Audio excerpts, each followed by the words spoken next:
jàngeen jëf ci ànd beeg ñun ci seen télévision DTV amati mbégte bu mag ànd ak yéen seen télévision DTV lépp waxtaane réewum Sénégal tolluwaay bi ci seen émission bi ñu duppee le débat de la rédaction ñu koy amal àjjuma bu ne waxtu yu mel nii ñu ko baaxoo ànd ak yéen di teg actualité ngir waxtaane réew mi tey xam ngeen ni ñu ngi bëgg a waxtaane mbirum Sénégal rawatina mbirum élection yu ñu dëgmal présidentielle 2019 jàpp ko 24 février muy premier tour bi waaye xam ngeen ni élection fi mu toll nii wàccaay gi day bari lool ay mbir yoo xam moo ciy am li ci fees Sénégal bokk na ca ne fi mu toll nii tembe réew mi yëngu gi mu yëngu ci bépp boor gis ngeen daanaka ay weer boobaak léegi coow li bari na diggante opposition ak pouvoir kenn ku ne jàpp ni yaa am dëggum waa nguur gi jàpp ni ñoom li ñuy doxal noonu la opposition bi jàpp ni nguur gi li mu nekk lu jaadum ku ci ne di yëngu ak yëngal ba ca mujj mooy barki démb rek démb sax laay wax am na marche bu mag bu opposition bi nii dañ koo woote ci réewum Sénégal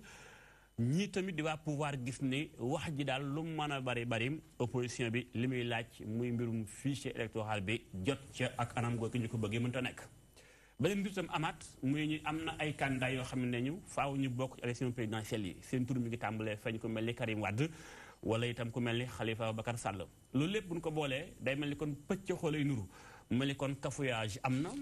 xam naa sax bu ngeen xoolee suñu tiisu da ngeen gis wàllu gu ni mel mu doon loo xam kon dafay aaje waxtaane ndax Sénégal élection dafay yàgg am 1960 ba tey ñu ngi dem élection présidentielle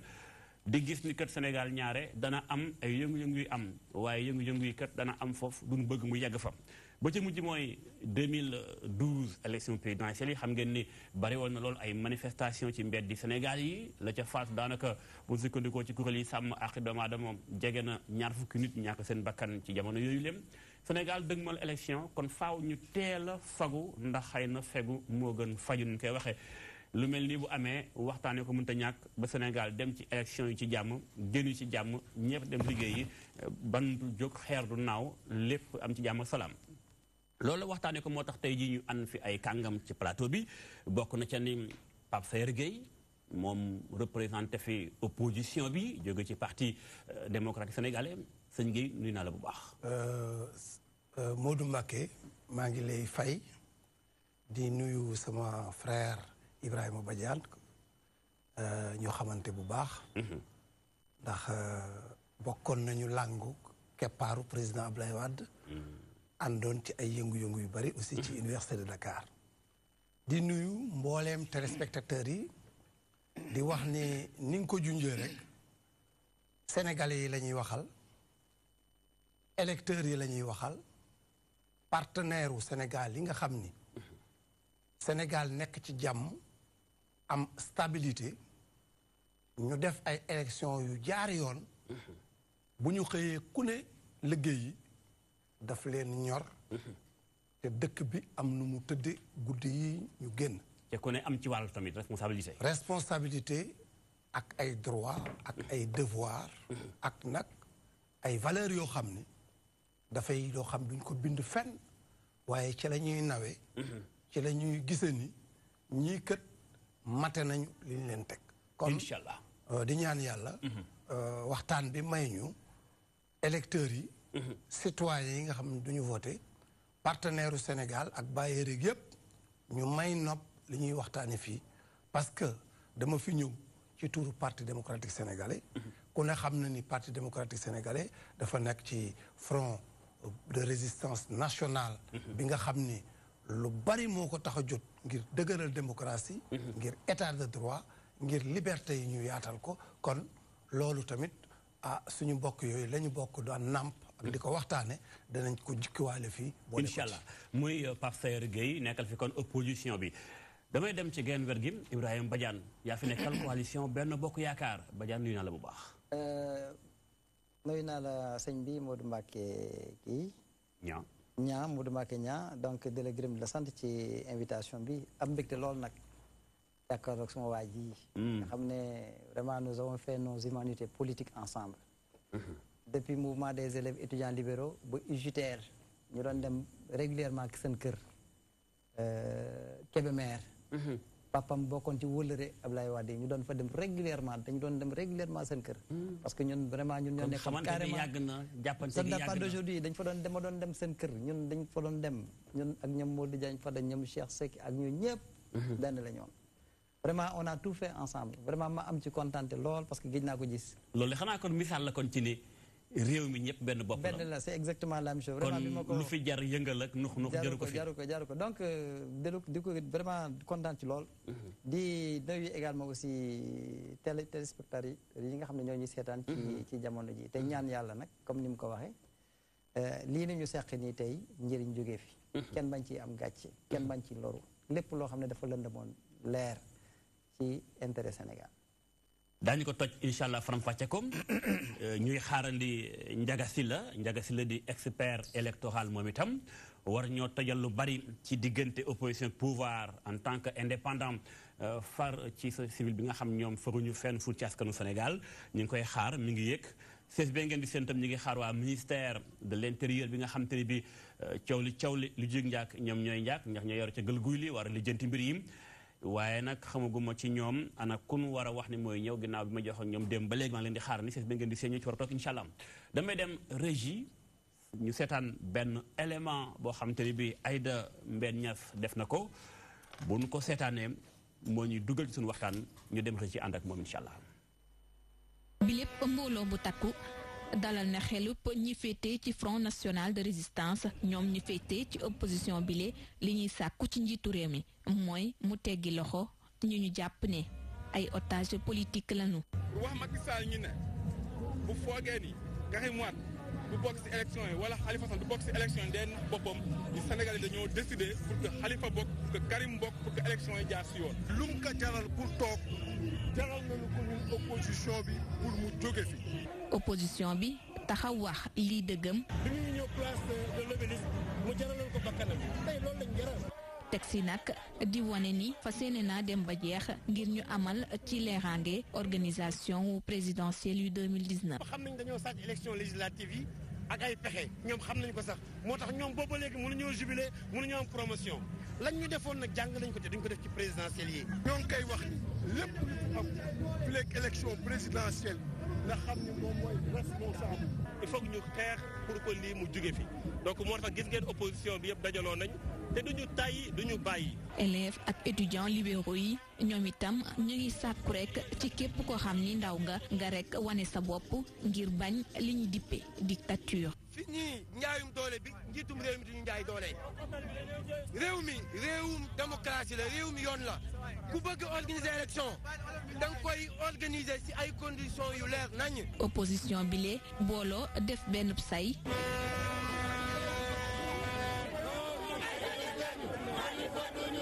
ci li ñu dippee front de résistance ñoom nag fi mu nekk nii dañoo gën a rek daal di taxaw dëggal seen bopp ngir jàmmarloo ak njiitu réew mi Macky Sall loolee war a sax ñoom ñooñee ñuy sàkku ci njiitu réew mi mu libéré seen ñaari candidat yi lee di Karim Wade ak Khalifa Sall ngir rek ñu mën a amal élection yu ñu jëm ci jàmm. jaajëf Aïda Mbène Niass na gën a démb la woon ci mbeddi Ndakaaru yi. alors Pape Saer Gueye yaa fi nekkal front bu opposition bi ndaje mi ngeen ni da ngeen a am leen metti ci réew mi rawatina mbirum fichier électoral bi ci gàttal sax tojal ma point par point lan moo tax ngeen gontu dem manifester. jërëjëf Modou Mbacké di nuyu Ndiaga Sylla suma frère donc di expert ci wàllu élection ñu yàgg daje lool moom it ci ay waxtaan yu mel nii. pour tontu sa laaj bi danga may d'abord ma féliciter peuple sénégalais ndax woote ñu wuy si la te fayoo ay car 2000 francs mel ne kilifa gi nga xam ne mi ngi doon ubbi li nga xam ne mooy ab arène de lutte njiitu réew bi gën a mag ci àdduna ñëw fi mënu koo fees ku gis mbooloo mi war a njukkal wala massaw wala sant peuple sénégalais ci turu leaderu opposition bi yëpp ci turu parti démocratique sénégalais ak nag suñu candidat le candidat du peuple Karim Meïssa Wade ginnaaw loolu lu yëngul la ko yëngale ko ëpp doole. lu xew. li xew mooy situation Sénégal dafa doxe jamono parti unique dominant. Unique d'abord dominant. ñu ñëw ci démocratie boo xam ni dafa jaral nit ñi ñu bàyyi ci lu bari. ci tënk lan moo tax ñuy manifester. ndax réew fital joxewu ko paaka joxewu ko jaasi joxewu ko jëndi magistrat walla nitu administration ñuy jalgati joxewu ko ci Sénégal ay carte moo koy joxe. carte nag fan lay jaar ba joxe ko loolu mooy premier point bi nga xam ni moo ñu tax ñu jëkk di manifester mooy fichier électoral bi. mooy processus électoral. ndax fichier électoral benn banqaas la benn outil la. ci processus électoral ndax mooy yoon wi ñuy jaar ak charte yi ñi nga xam ni. ñiy wote ñiy bindu. administration bi juge élection yi ak ñi nga xam ne ñoom ñooy candidats yi ak parti politique yi ak coalition yi ak indépendants yi charte yépp dañ koo tënk li ñuy wax ñaanuñu ko li ñuy wax neewuñu lañ ñu defal lu bees dañu saytu lan la code électoral bi wax lu mu wax code électoral bi dafa wax ci article 48 ni parti politique boo xam ne sosu na jaar yoon dafa am sañ-sañ ci di contrôler tenue fichier bi ci article boobu lañ sukkandiku président Abdou Diouf daan ko doxal président Abdoulaye Wade daan ko doxal président Macky Sall comme nag moom leen na doo nga ko tee nelaw faluwaat 2019 mu dugal ci ay jalgati ak ay changement ba nag ñoom ñi li ñuy lay dañu ni ñoom article L11 dafa wax ni bu ñu jubee élection fukki fan ak juróom dañoo war a jox candidat yi li nga xam ne moom mooy fichier bi ci ñaari anam bu kayit bi ak bu électronique bi kon ñun bokkuñu li ñuy wax ñun dañuy wax li ñu code électoral bi may mooy parti politique yi jël seen expert fu mu mën a toll ñuy xool ñaata bureau de vote ñoo am ci yan dëkk la ñu nekk ci Sénégal ak ci bitim réew ak ñaata ku ci ne fan nga voté ak li nga xam ne moom mooy distribution carte yi depuis production ba ci comité électoraux yi nga xam moom la ñuy samp ñu war di saytu di xelal préfet yi di xelal autorité diplomatique yi ci parti yi toogal leen fa ak Sénat lépp nag ci kilifteefu contrôle ak supervision bu Sénat ñoom ñu ni wóop du ci dal gi nag loolu moo tax dem ngeen manifester kuy bañ ku séentu da nga am loo acc moo tax ñun leen dañoo am ñoom ñetti fichier te firndeel nañ ko ñetti fichier ngeen gis ñetti fichier benn fichier bi mooy fichier bi ñu génnee en ligne te fichier bi doo ci jële lenn lu dul boo duggee dugal sa tur ak sa sant ak sa numéro de récépissé xam pan ngay wootee wala ci ban situation nga nekk boobu benn fichier la beneen fichier bi mooy fichier bi experts yi ginnaaw ñoom defuñu dialogue defuñu consensus wootewuñu ci ak opposition bi xanaa toujours lu ñuy def rek dañ koy forcer yóbbu assemblée voté ko en loi d'urgence wala boog vote sans débat ñu daal di indi ñoom effectivement benn seen disposition yi nga xam ni moom moo leen indil ñu teg fichier boobu def ci audit boo xam ni danañ ci ñëw ci terme de référence yi danañ ci jëm ci lan moo ñu tee ñun ñu dem fa ñetteelu fichier bi nag mooy fichier bi ñu log fichier bi ñu log bu ñu logul woon fichier nan ngay demee ay élection référendaire ba ñëw ci élection législative ministère de l'intérieur génnee bureau de vote yi nga xam ni toll na ci suma juumul ci ay 12 000 et quelques bureau de vote ëpp na ko ci Sénégal xaw ma 12 500 xaw ma 13 500 yow waa Sénat génnee bureau de vote yi ñuy xool ni am na 12 213 quoi ëpp na junni bureau waaw bureau de vote yi fu ñu jóge kon kay def loolu xañ waa Touba seen ay bulletin ñuy voté ay midi di voté ay 18 heures xañ ko Côte d'Ivoire dama ni te falu rek la bëgg dem nañ ba premier ministre léegi nee nañ xëy na juróomi candidat la kon nag ñetteel bi mooy audit audit nag ku ne xam na ni ci auditaare la jóg ci saytu voilà waaye saytu nag léegi audit boobu maa bëgg ñu taxaw tuuti bala ñu ñëw ci audit bi ñu ñëw ci moom Ibrahima Badiane mi nga xam moo fi nekkal waa nguur gi te ma gis ni dafa bari lu ngeen gàll seenum ndodd muy ay tuuma yu rëy Ibrahima Badiane doomu may rek ma mottali benn bi rek muy introduction bi mu jeex waaw beneen bi dafa am solo ndax démocratie bu ñu koy wax dama leen dafa am lu ñu bind am lu ñu bindul suñu bëggee xëy suba la CREI atteb CREI mënta xañ Karim Meïssa Wade muy suñu candidat di suñu mbër te bëgg bëre bañ bëre dañ daan wax du ñëw mujj gi ñu naan bu ñëwee ñu jàpp ko mujj gi ñu naan wax dëgg yàlla fi mu ne kat groupe de travail ak comité des droits de l'homme lii mu ko jox mën nañ ko waaye ci ay menaces ak ay négociations lañ koy doxale ak Khalifa Sall parce que Khalifa Sall aussi ñun ci front bi lañ bokk moom it bu fekkee ni tey dañ ko bëgg a xañ candidature am ba appel bi dem cour de cassation nga xam ni ci jurisprudence ci atte yi fi daan dem yëpp ñaari at ba ñetti at lañ ko daan atte ñu bëgg koo paraxee ginnaaw bi nga xam ni président Macky Sall wax na fële France 24 dañu ni loolu danañ ci ñëw ci kanam. ok du yomb. tabarakalla du mën a sotti. jaajëf Guèye peuple sénégalais duñ ko nangu. tabarakalla mooy Pape Saer Guèye moo fi nekkal opposition bi dégg ngeen ko li mu indi lépp ci ay tuuma gàll ko ci ndoddum waa nguur gi Badiane Ibrahima yaa fi nekkal nguur gi yaakaar naa du ma listewaat kàddu yi Babacar Pape Saer ndax lim fi dut baaraam bari na benn mooy article L48 li mu wax parti politique bu ci ne am na sañ-sañ di contrôler di xam fichier électoral bi ba ca des mu ni ngeen indil leen article 11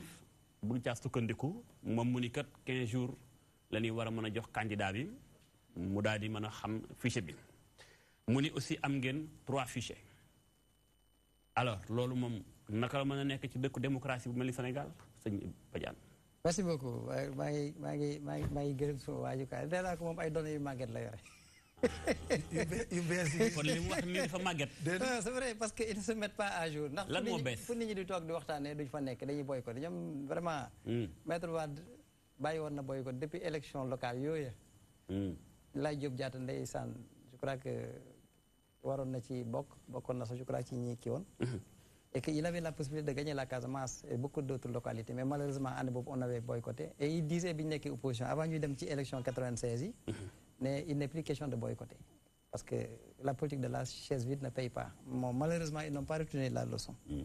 alors mobilisation bi d'abord bi ni ma njëkk a gis nii il faut que ma wax ci parce que nee na ñoom duñ def ay mobilisation Ndiaga Ndiaye mais ma fàttaliku le 23 juillet 2011.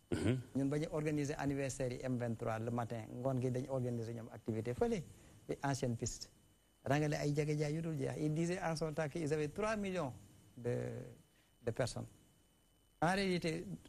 foule yi déplacé wu du loolu mooy gagnaloo élection xam nga su fekkoon 3 millions yooyu c'était exact mois de juillet 2011 ba mois de février 2012 mais mënu faa ñàkk quand même presque plus de la moitié de 3 millions n'est-ce pas donc vraiment ñun on n'est pas dans ça le président Macky Sall nekkul ci ay mobilisation Ndiaga Ndiaye moo tax ngay def allusion naan président bu parce que amul benn parti au pouvoir boo xam ne vraiment da ngay am ay difficultés pour mobiliser mais ça ne paye pas on n'est pas dans ça alors donc vraiment ma xamal ko ne ko ñun bokkuñ bokkuñ critères yi daal paramètres yi nga xam ne ñun ci la ñuy basé pour di xool ñun bokkuñ ci nekkul on n'est pas là-bas d'accord loolu moo tax gisuñu en 2012 parce que yéen bu ñu demoon ci sëriñ sax dañuy waxtu di wax ne waa kii fu ma jaar mais fan lañ leen di jaaraat alors donc beneen bi mooy tuuma yi li mu wax ci fichier électoral bi il dit que article L11 qui dit loolu ci attribution Sénat yi la bokk à chaque fois balaa ñuy dem élection dañu am droit ñu jox leen fichier bi en version électronique c'est-à-dire ci clé USB ak version papier loolu lañ leen jox candidat yëpp waroon am ku bëggoon mun nga am mais ça fait pas 15 jours dem naa fi ñuy garder matériel bi école police parce que quand même booy débattre da ngay dem uti poser des questions ñi nga xam ne ñoo yoree matériel bi bi ma demee les gens de la direction générale des élections ils m'ont fait comprendre que il y a qu'une dizaine ñoo ñëw jël si clé yooyu le fichier biñ imprimé en version papier. waa ji dafa obligé de ko lakk parce que gars yi ñëwuñ jësi ko parce que camionnette la parce que 6 219 personnes quand même nga imprimé ko c'est beaucoup de papier. dañ koo lakk finalement. non oui mais c'est-à-dire parce que amatuloon soxlawuñu ko c'était pour 2017 pour élection 2017 yi la woon. moo xam nga y avait 47 listes donc pour chaque liste il fallait mu am clé USB ba pare am le papier. Bon, ce qui veut dire qu'en réalité, le bruit de ligne casse, sort le nico. Quel est USB bobu? Moi, base, bien que je l'ai base, pratiquement les pour des parrainages. Donc, tay ñom kenn ku ci nek au moins am nga les 619 000 électeurs. Parce que li yok ci fichier bi bariwul parce que je crois que ligne inscrire c'est autour de 460 000 et poussières. Moins de 470 000. Nous avons inscrit ci révision exceptionnelle. Ce qui veut dire que la base du fichier, ce sont les 6 219 005, je crois, quelque chose comme ça. Donc, ce fait qu'on est des gens qui savent déjà la base de l'année qui est. Mais nous sommes parce que comme nous avons fait bon, on n'est pas dans ça. Il cité l'article L48. Article L48, vous savez en résumé, hein? Ouais. Parce que l'article L48, moi, wax affaire fichier bi quoi, affaire fichier électoral bi composé de 2 composantes. Sénégalais yi voté Sénégal ak Sénégalais yi nga xam ne dañuy voté bitim réew. Xam nga kon muy ñaari fichier. Du ñaari fichier mais benn fichier la ak ñaari composante. benn Sénégal benn bitim réew. benn bitim réew. ñu war koo boole mu nekk benn. mooy benn mooy fichier bi mais dafa am ñaari composante dafa am ñaari xaaj. diaspora bi ak Sénégal. Voilà donc c'est ça. Léegi beneen wàll gi dafa article L48 def ne opposition ak Sénat non daf ne les partis politiques légalement constitués que ce soit pouvoir ou bien opposition ouais. N'est-ce pas ont droit de contrôle n'est-ce pas sur la tenue du fichier électoral xam nga wax na ko xam nga le contrôle sur la tenue du fichier ce n'est pas l'audit du fichier c'est-à-dire ñoom audit la ñuy demander audit mooy lan ñu jox la fichier bi jox la installer confortablement ñu dem ñu bàyyi la nga def toutes les requêtes nécessaires pour am say information c'est ça qu'on appelle l'audit. Audit ak contrôle. du benn parce que contrôle sur la tenue. c'est-à-dire maanaam contrôle ci ni ñu yoree fichier bi. cela veut dire que xam nga tey su ma la dénkoon dara ñëw di la seeti j'ai pas besoin man ma ñëw dugg ci biir nga bàyyee ma sa ordinateur may xool dama lay poser ay questions pour xam nag yow li ma la dénkoon ni nga ko yoree ndax noonu nga baax na baaxul c'est ça qu'on appelle sur la tenue du fichier, c'est-à-dire sur la manière dont le fichier est tenu. Quand nous avons un groupe, dem talk avec ceux qui gèrent les fichiers, poser des questions, parce que c'est bon au Sénégalais, les fichiers, le ministère de l'Intérieur gère. Les fichiers, il y a une société qui gère. Ben bi Iris la, n'est au Sénégal. Benen bi, moi Synapsis, c'est-à-dire nous sommes sous-traitants. C'est-à-dire qui gagne le marché pendant ces 5 ans là nga xam ne moo ñuy gérer le fichier bi pour mu mun ko rendre perfectible pour éviter doublons yi éviter c'est-à-dire donc ñooñu Iris lañ tudd ils sont venus avec leur technologie. mooy les Malaisiens. Voilà mooy les Malaisiens ils s'appellent Iris donc ñoom ñoo yore lépp. déjà ñoom sax ñoo defar carte d'identité biométrique yi. ñoo defar carte d'identité biométrique yi donc ñoom ñoo yore lépp c'est-à-dire kenn mënut a dugg ci fichier bi tant que jaaroo ci ñoom te ñoom aussi dañ am terme de référence duñ bàyyi kenn muy dem dugg ci fichier bi beneen bi mooy Synapsis. Synapsis ñooy sous-traitant c'est-à-dire c'est la partie sénégalaise des Malaisiens c'est-à-dire entreprise la boo xam ne ñoom ñooy def pratiquement correction yi yooyu yëpp tout ça l'autre jour le gars expliqué parce que ñun tam on n'avait pas compris il nous disait que système bi ni muy demee c'est Iris qui gère les cartes d'identité c'est-à-dire moom moo am ce qu'on appelle la base AFIS mooy les empreintes avec tout ce qu'il y a comme sécurité ñoom suñuy jotee les lecteurs dañuy jël ces données envoyé ko Iris bi nekk fële. Il regarde sur les 2 plateformes. waa Synapsis ñoo def loolu. Voilà waa Synapsis ñoo def loolu. Il regarde sur les 2 plateformes la conformité. léegi ñoom waa Iris dañuy jël données yi nga xam ne. waa fichier bi amuñ ko électoral bi amuñ ko ñu communiquer leen ko. parce que ñee ñoo yore les données de base. parce que Pape Sayer nee na. non bàyyi ñetti fichier ngeen yor. non j'ai compris bàyyi ma leeral parce que ça aussi je crois que c'est important. parce que dañu naan ministre bi moo yore fichier non c'est-à-dire les fichiers. sont gérés benn bi par Iris moom mooy yore la structure mère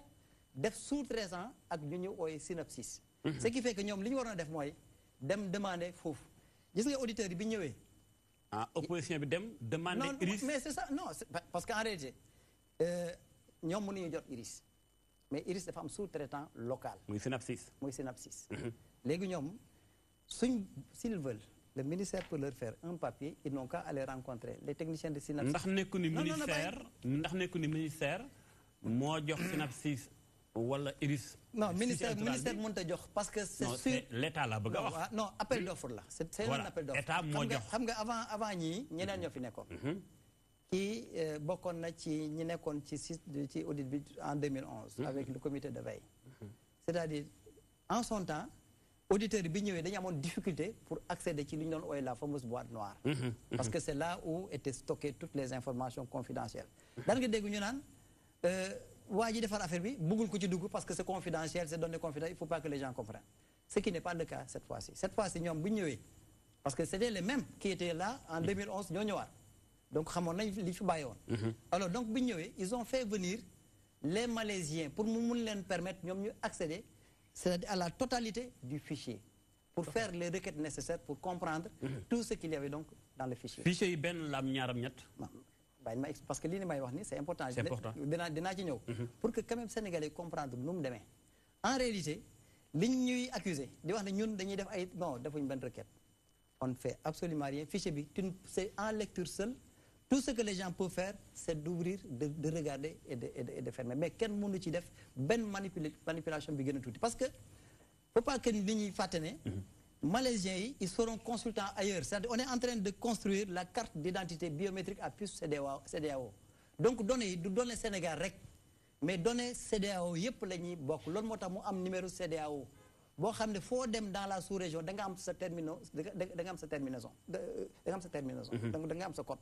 donc loolu mënuñ ci dugg ba pare di bàyyi kenn ku ci nekk nga di ci dugg di caxat-caxatee ce n'est pas possible mënut a nekk donc c'est ça loolu mooy sécurité parce que fi mu toll nii dañ nekk ci niveau de sécurité boo xam ne il faut qu'on contrôle tous les déplacements entre les différents états parce que xam ngeen li fi xew donc loolu moo andi d'ailleurs lii carte d'identité à puce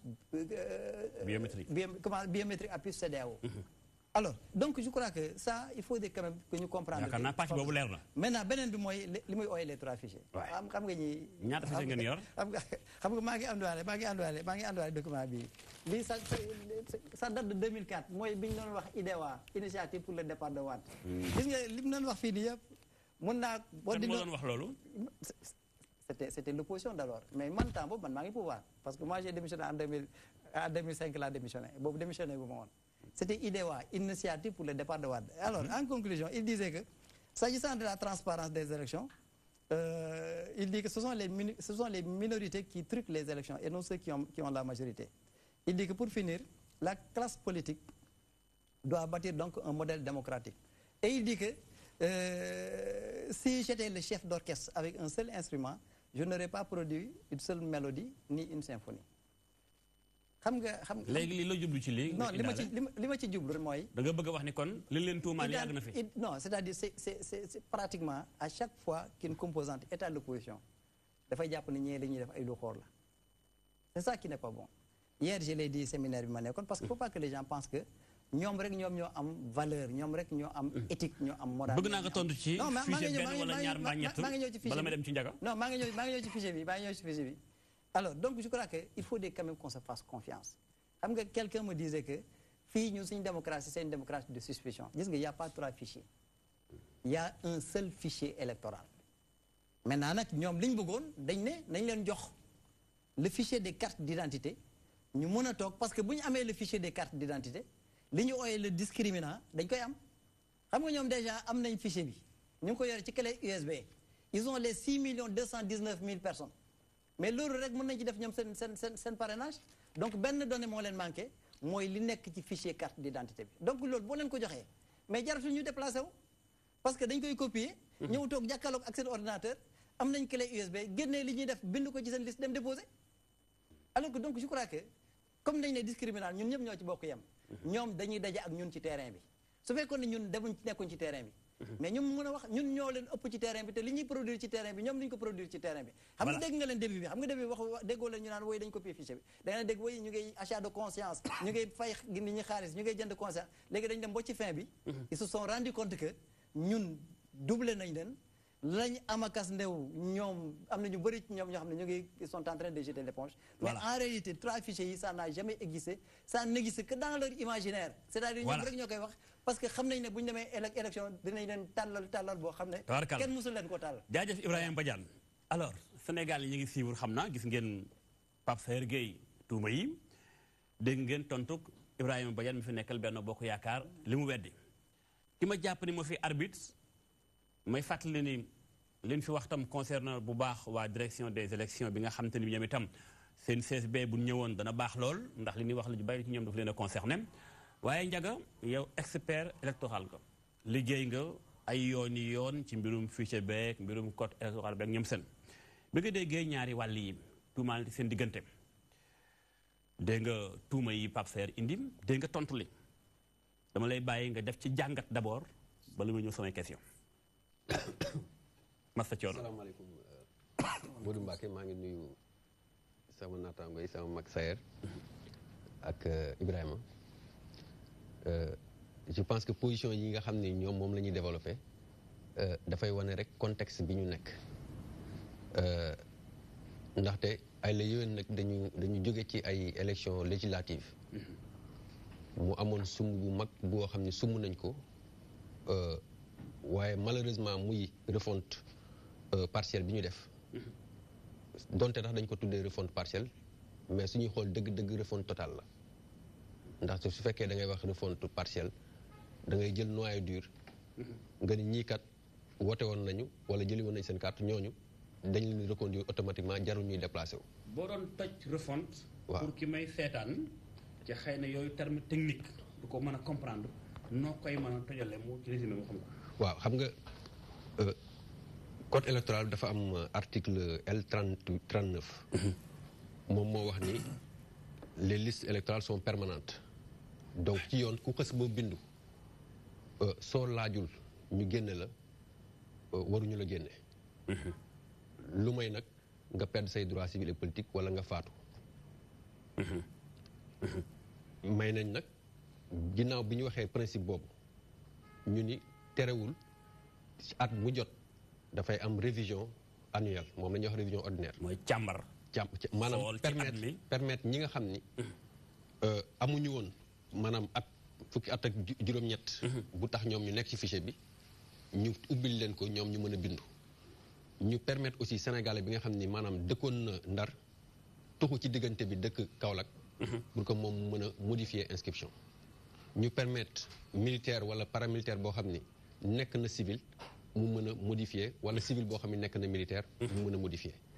permettre nañu aussi képp koo xam ni perte nga sa carte wala sa carte maanaam yàqu wala sa photo bañ a leer ñu permettre la yow nga mën a ñëw demander duplicata ginnaaw révision boobu nga xam ne dafay am at mu jot ci biir Sénégal mais dafa concerne ñi nga xam ne ñoo ngi ci réew mi day am 1er février ba 31 juillet ginnaaw loolu dañu prévoir ni code bi disposition boobu tax d'ailleurs moo ko wax L39 ni at bu ñu waree dem élection bu njëkk ba c'était facultatif c'est à partir de 2005 2006 la ñu wax ni maintenant bu njëkk ba dañu wax rek il peut être décidé une révision exceptionnelle mais léegi c'est obligatoire en année électorale il faut ñu càmbar il faut ñu def révision maanaam exceptionnelle boo xam ne dafay permettre non seulement sénégalais yi ñi nga xam ne mënoon nañu def opération yi ci révision annuelle bi ñu def ko mais dafa am ñaari particularité révision exceptionnelle mooy dafay permettre sénégalais yi nekk extérieur ñi nga xam ne ñoom révision annuelle bi du leen concerné ñoom ñu mën a def opération yooyu mais aussi dafay permettre particulièrement koo xam ni maanaam amagul fukki at ak juróom-ñett waaye dina ko am bitu élection ya alors que su fekkee révision exceptionnelle la ordinaire la maanaam su fekkee yow diggante bi ñuy bindoo maanaam 1er février ba 31 juillet soo si amul fukki at ak juróom-ñett doo mën a bindu or su fekkee élection yi maintenant dafay ñëw war a am décembre kon yow doo mën a bindu maintenant nag décret boobu dafay permettre dañ pour ñu jël ko dafay fekk dañuy njëkk a jël décret boo xam ne maanaam datu élection yi comme élection février 24 février décret moo ko wax kon ba ñuy def révision exceptionnelle bii passé nga xam ne ñoo ko def mars ak avril donc képp koo xam ne di nga am 18 ans ba jamono boobu di nga mën a bindu léegi nag donc loolu ba tey dafa xaw na maanaam méngoo ak li ñuy wax principe bu permanence des listes maintenant nag dafa am aussi li ñuy wax véritablement mën naa ko tax su ñuy wax exception dëgg nag mooy en fait refonte. justement loolu daf ma jaaxal ndax saa nga ne nga refonte bi dañoo waxoon li mujj def leneen loolu lan moo ci avantage ak inconvénient situation bi ñu toll ba fi coowal fichier bi judd fi ñu toll nii. waaw xam nga wax dëgg yàlla ay liy ween refonte bi Sénégal moo ko njëkk a def 99. 1999. mais refonte partielle la woon. partielle. bi ñu ñëwee ndaxte fichier. maanaam partielle mooy xoolaat nañ ko rek waaye du lépp. refonte bi mooy. dañu gis ni fichier bi am na ñoo xam ne bindu nañ ay at ci fichier ba. ci diggante bi faatu nañ ci diggante bi déplacé wu nañ. gis ñu leen ñu gis ni suñu élection jotee taux de participation bi du bëri parce que am na ñoo xam ne donte ñoo ngi ci fichier bi. mais daanaka mënatuñoo voté. bi ñu ñëwee ba pare élection législative yu 2098 ñu ni comme dañu jëm ci ay présidentielles. pour wàññi stock mort bi ñu ni léegi kon nañu jël maanaam ñi nga xam ni jëli woon nañ seen i carte même démb tax soo xoolee Ibrahima moo nga foon ci séminaire bi nga xam ne moom la maanaam forum des partis politiques bi Grado doon def ki nga xam ne mooy Habib Fall jamono yooyu moo nekkoon directeur de l'automatisation des fichiers moo ngi wax ni jamono boobu dañoo bëggoon a jël noyau dur ñi voté mais ñu gis ni conseil constitutionnel registre yi après dañ ko détruire donc dañu jël maintenant ñi nga xam ni jël nañ seen carte ñoom ñu constituer noyau dur bi ñoom ñu bàyyi leen ci fichier bi daal ni nag képp koo xam ne bokkoo ci ñooñu soo bëggee bokk ci fichier bi da ngay binduwaat bi ñu ñëwee élection am na aussi beneen refonte partielle bu ñu def bi ñuy maanaam dëgmal élection législative 2001 boobu acteurs yëpp dañoo daje ñu ni kon kat nañu jël léegi ñi nga xam ne voté nañu premier tour présidentiel wala ñu voté deuxième tour léegi ñoom ñu constituer noyau dur bi d'ailleurs soo xoolee tax élection boobu législative mooy élection yi nga xam ne moom la taux de participation bi gën a bëri su ma juumul 67% la woon. parce que on venait d'avoir un fichier boo xam ni. daanaka stock bu bees daanaka la. léegi nag première fois bi Sénégal defee refonte totale. refonte totale daf loi moo ñëw daal di annuler liste yi ni maanaam liste yi yëpp. dañ koy annuler dañ koy toggaat. moom la ñuy wax reconstitution du fichier électoral. sur la base effectivement loolu tamit jamono Ablaye Wade mais amoon na ay innovation parce que c'est la ñu introduire pour la première fois la biométrie. jamono boobu wax dëgg yàlla ay la yéwén waxuma tax Sénégal mais dëkk yu bëri ci àdduna yu mag tax amaguñ ko woon. ci la ñu jël empreinte yi. nga xam ni soo empreinte suñu ko xasee dugal yow maanaam mënoo ko nuróole ak keneen te yow benn yoon rek ngay mën a nekk ci fichier bi. loolu vraiment ça a été une avancée significative ci suñu système électoral. léegi nag fichier bi tey maintenant diggante refonte partielle ak refonte totale. lan mooy avantage ak inconvénient yi. avantage bi mu am. et je pense que loolu acteurs yëpp d'accord nañ si. parce que même bii passé bi ñuy def refonte bi parce que dañu gis ni fichier bi bi ñu ko tegee 2005. loi bi ko teg moo ni carte d'identité bi ak carte d'électeur validité fukki at la. donc jóge nañu 2005. ñi première carte yi soo xool yi si ëpp 2006 la génn donc bi ñuy dem 2016 carte yi arrivé na à expiration. mais ci diggante bi fekk na am na audit 2011 ñoom seen bopp ñoo def ay enquête de terrain wax ni kat Sénégal ñi nekk ci fichier bi at bu jot maanaam dina am fanweeri junni. nit yoo xam dañuy faatu. ñoom ñoo ni téeméer bu nekk ci fichier bi ñaar yu si nekk maanaam di nga tuxu te doo def maanaam. doo déclaré wu. waaw soo nga modifier sa inscription. changement d'adresse. xam nga tey man su ma dëkkee Kaolack. ma tuxu dem Ziguinchor. mais élection yi pour mu mën a voter il faut ma dellu Kaolack su fekkee modifier ma sama inscription. bien sûr waay. donc loolu soo ko xoolee ci fukki at yi day toll ci 300000. wala pratiquement tax 900000 mën nañu 900000. plus maanaam. 30000 par année mu dem 10 ans day nekk ñi décédé nekk 300000. ak aussi ñi nga xam ni loolu ba tey mënuñu ko quantifier. chaque fois nga dégg Sénégal ku ni la man sama carte électeur dafa réer wala mu ne sama carte d'identité dafa réer te ñaar yooyu boo ci ñàkk rek doo mën a voter. looloo taxoon soo xoolee élection yu mujj yi taux de participation doon gën a wàcc ñu ni kon nag nañu ko def malheureusement nag jamono bi ñu koy defee. ak élection yi bi muy ñëw dafa gàtt goo xam ni donte nag fexe nañ ba ñu enrôler maanaam bind ñu bind. 6 millions 219 000. waaye gis nañ ni défi bi nga xam ni moom la ñu waroon a gën a relever mooy défi produire carte yi joxe ko loolu mataluñu ko parce que bi ñuy dem ci élection yi ñoom reconnaître nañ ko am na lu ëpp daanaka million nit yoo xam ni en fait waxuma tax jëli seen carte mais seen carte tax ci boppam defaraguñ ko sans compter 800 000 électeurs yoo xam ni en fait donc produire nañ seen carte mais jotuñu ko jëli donc loolu mën suñuy wax ni rëkk-rëkk yi nga xam ni am na ci élection yi loolu ci la bokk man sama bopp jamono boobu dama ko doon dénoncer parce que dama ni Sénégal le fait que ñuy toog waxuma tax ñaari nit yoo xam ni ñoom bindu nañ defuñu seen carte mais bu ñu demee ba million nga xam ni loolu rek wax dëgg yàlla waroon na mën a tax ñu ni kon élection warul mën a am parce que dañu maanaam xañ Sénégalais yi seen droit de vote un droit fondamental mooy le droit de suffrage Ndiaga loolu nag tey moo déteindre ci contexte bi ñu nekk maanaam opposition bi mer seen mer laa bëgg a ñëwee mer bi nag dafa giiful donte nag ci diggante bi la woon 2017 élection législative yi mooy am conséquence yi toll nii tey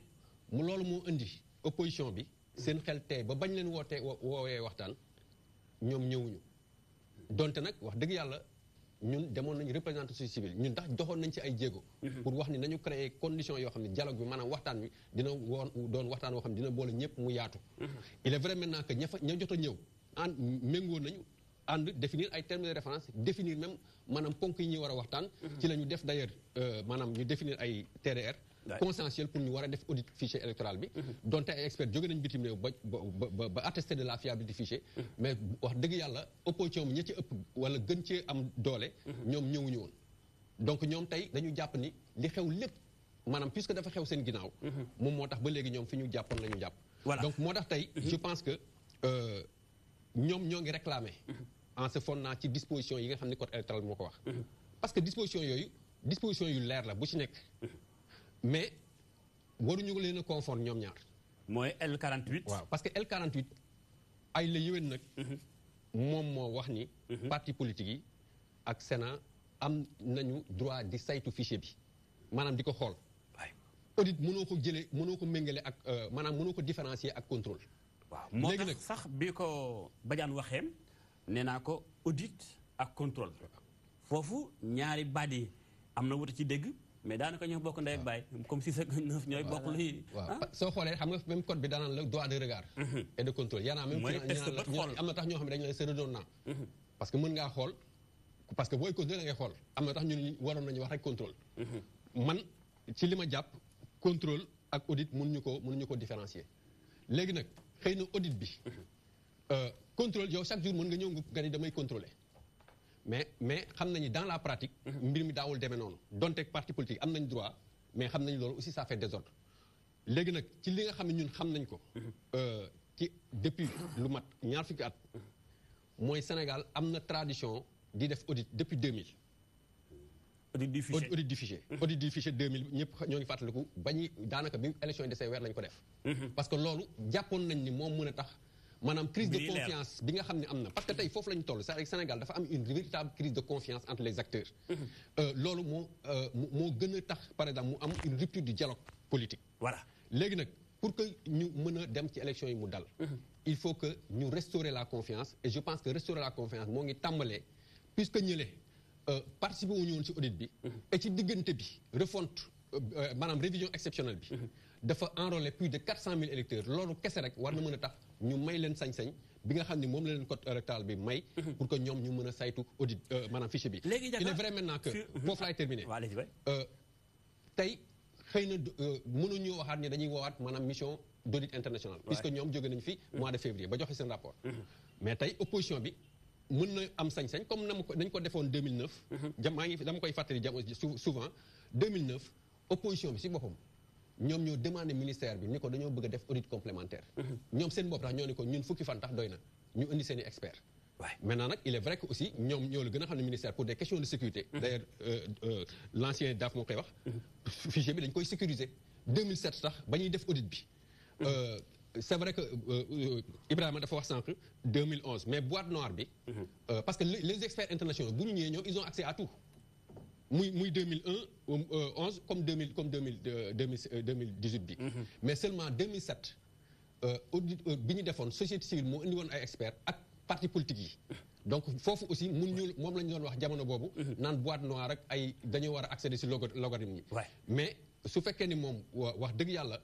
dañu war a permettre maanaam parti politique yi ñu saytu fichier bi. am na mécanisme yoo xam ne moom la ñuy def parce que même à l'époque dañuy defoon ce qu'on appelait un fichier miroir. kon daal dañuy jël fichier bi copier ko. ci beneen fichier nga ñëw maintenant nga saytu ko. kon njagale leer mooy daal L48 article boobu moom li mu wax ci regard be contrôle bi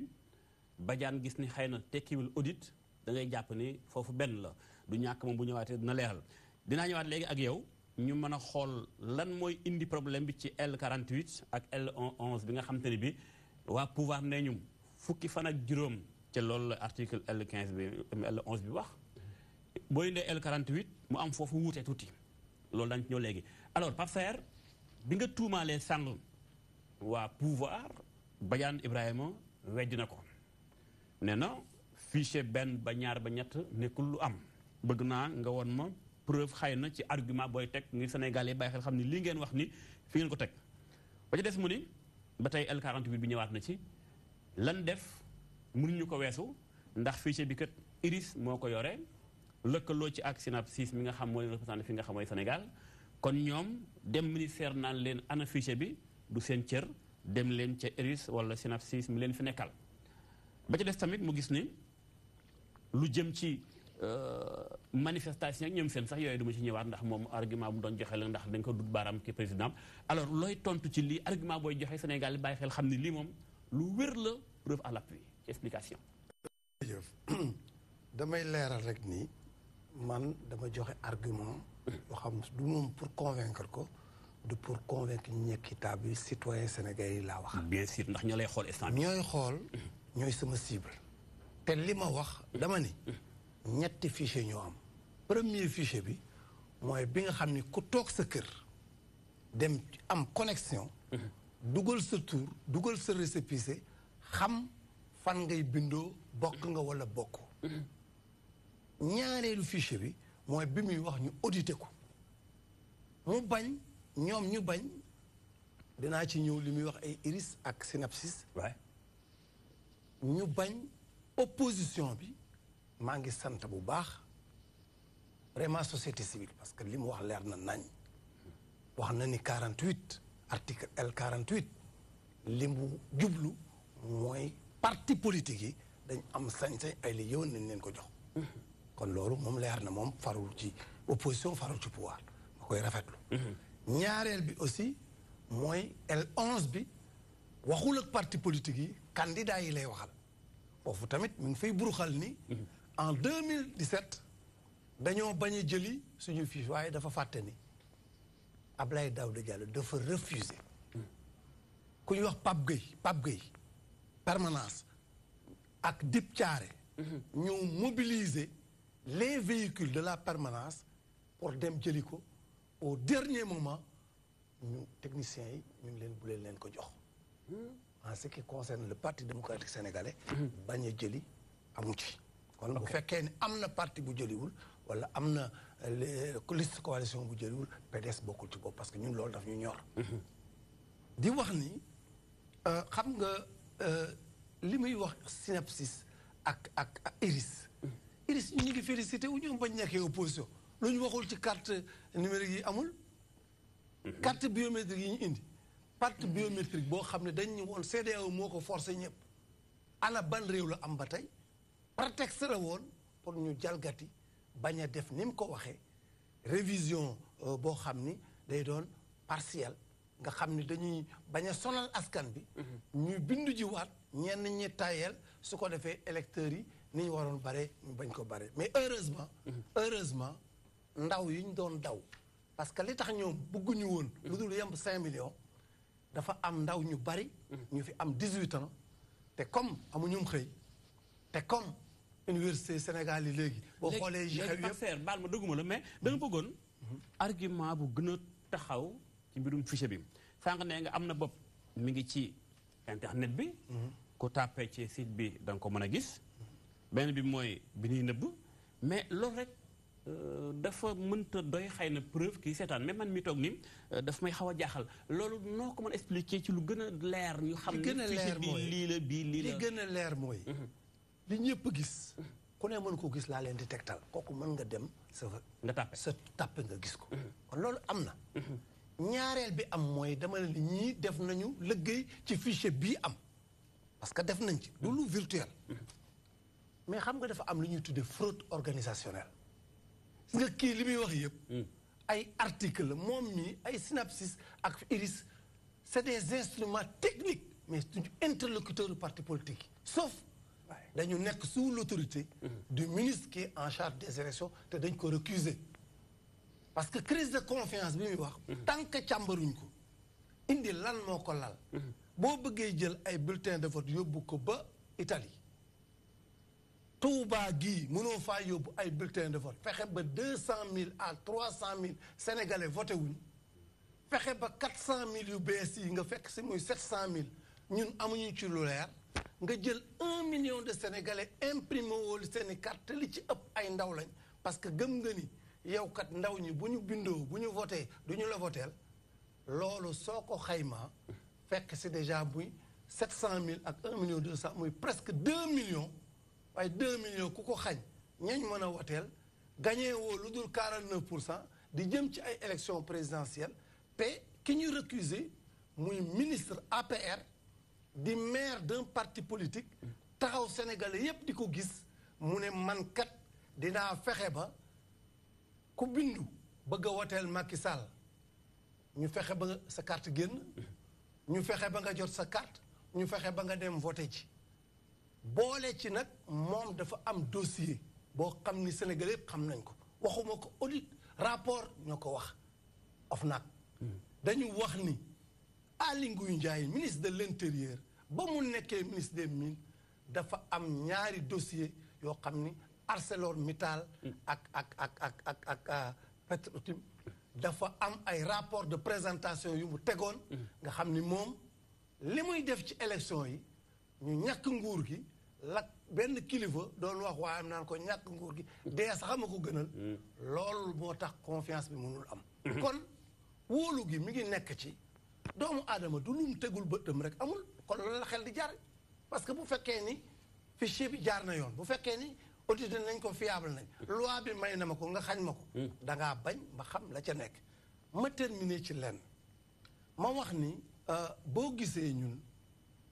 ñu ni Aly Ngouille Ndiaye waratul organiser élection yi mais président Macky Sall warul def moins que Abdou Diouf président Abdou Diouf bis climat bi ni nga ko waxee parce que élection bu jotee Nations Unies ngi wax